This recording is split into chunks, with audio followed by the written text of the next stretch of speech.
So there needs to be a campaign plan to synchronize all this, I would argue. DOD's big into plans. So a campaign plan is like a plan about a plan. It's a meta plan, right?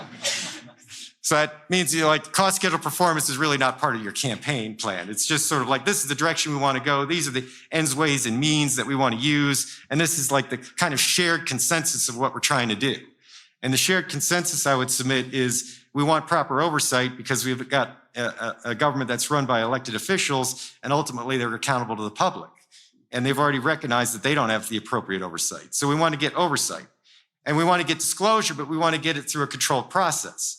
We want to get it in a way that doesn't create this societal collapse, like Eric Klein talked about in 1177 BC, the system collapse of all the ancient societies. This is the order of the potential concern that might be happening here. And then the third piece is, what do we want to do about this problem? Well, we've got to actually address the scientific, technical, ethical, legal, religious aspects of this, and more people need to be involved if we're going to make that progress. So this is the obligatory DOD type of campaign plan chart. So, we've had phase one. We've completed phase one. I would argue phase one ends when we get Schumer. And so it says, demonstrate UAP existence by, January of 24. And you're like, oh, that's crazy. That's never going to happen. It's probably won't happen in my lifetime.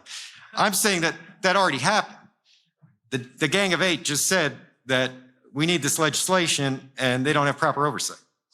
So disclosure is a process. It's not an event. And it's going to stair step across these phases.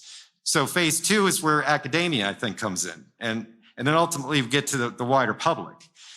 And so we see like October 2030 is maybe the pivot point when this board sunsets. 7 years for the board to do its job.